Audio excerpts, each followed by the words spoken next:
आधारित छात्रवृत्ति परीक्षा जो हो रही है उससे संबंधित प्रश्नों को ले आए हैं, आपको हल करना सिखाएंगे। ठीक है, तो इसके पहले हमने वृत्त के बारे में, उसकी जीवा, व्यास, त्रिज्या के बारे में बता रखा है। उन्हीं सभी सिद्धांतों को अप्लाई करते हुए हम प्रश्नों को हल करना सिखाएंगे। आइए, एक प्रश्न यहाँ रखा हुआ है। पहला प्रश्न है, एक वृत्त में एक 10 सेंटीमीटर लंबी जीवा खींची गई है। एक वृत्त है जिसमें 10 सेंटीमीटर लंबी जीवा खींची गई है, जिसकी वृत्त के केंद्र से दूरी 12 सेंटीमीटर है। ठीक है, वृत्त की त्रिज्या ज्ञात करनी है। देखिए, यह चित्र दिया हुआ है जिसमें कि यह एक जीवा है। जीवा हमने बताया है किसी भी कोई भी एक रेखाखंड जिसके दोनों सिरे वृत्त की परिधि पर स्थित होते हैं, उन्हें ही क्या कहते हैं, जीवा। तो यह जीवा, इसका नाम हमने रखा है AB। इसकी दूरी जो है यह केंद्र O से 12 सेंटीमीटर की है और इस जीवा की लंबाई 10 सेंटीमीटर है। हमें निकालना क्या है, R किसे बोलते हैं, त्रिज्या। त्रिज्या क्या होती है, केंद्र और वृत्त की परिधि पर स्थित किसी बिंदु के बीच की दूरी त्रिज्या कहलाती है।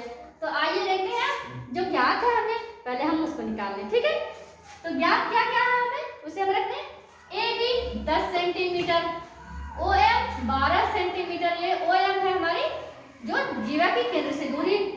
और जहाँ की जबकि हम जानते हैं कि जो OM है यह परपेंडिकुलर है AB पर। परपेंडिकुलर का मतलब होता है लंब। यह लंब मतलब 90 डिग्री का अंश बना रहा है, लंब है, तो यह AB को 2 बराबर भागों में बांट सकता है।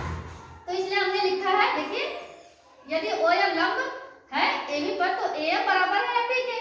ठीक है, तो AM क्या है, ये AM, इसका नाम M रखा है बीच में। AM क्या है, ये जो AB है इसका आधा है, तो हम यहाँ लिखे हैं AM बराबर AB बटे 2। मीन्स 2 से हम 10 को भाग देंगे तो हमारा आता है 2 बचे 10। तो यहाँ इसलिए हमने 5 रखा है। तो आप 5 क्लियर है क्यों 5 हमने रखा है, या AB का आधा होगा तो AM। तो बच्चों हमें अब AM का मान ज्ञात हो गया, AB पता ही है हमें, और यहाँ पर OM 12 सेंटीमीटर है। अब हम पाइथागोरस प्रमेय से समकोण OMA, यही समकोण OMA के द्वारा हम त्रिज्या को ज्ञात करेंगे। तो आइए लिखते हैं। तो OM हम जानते हैं कि जब कर्ण निकाला, इसे कर्ण कहते हैं, इसे लंब कहते हैं और इसे आधार कहते हैं। तो जब हम कर्ण निकालते हैं तो लंब और आधार को जोड़ देते हैं। तो जब देखिए, यही हमारा कर्ण, यही हमारा क्या है, कर्ण OA का कर्ण होगा, इसका स्क्वायर किए तो हम लंब को जोड़ेंगे, OM का होल स्क्वायर प्लस AM का होल स्क्वायर। यहाँ तक बात समझ आई। अब देखिए, OM में नहीं पता है, हम फिर इसको लिखेंगे। OM का मान कितना दिया हुआ है, आप देख सकते हैं 12 है, तो 12 का होल स्क्वायर। और AM हमने यहाँ निकाला है 5 सेंटीमीटर, तो 5 का होल स्क्वायर। तो OA हमारा क्या आएगा, 12 को 2 बार गुणा करें तो क्या आता है हमारा 144। 144 हमने लिख दिया। 5 को 2 बार गुणा करें तो हमारा 5 क्या आता है 25, तो हमने यहाँ पे 25 लिखा। यहाँ पर हम होल स्क्वायर लगाते जाएंगे। अब हम दोनों को जोड़ेंगे तो हमारा क्या आता है 169, जैसे 5 4 9 4 2 6। ठीक है, अब OA का जो ये जो है इसे हम हटाएंगे।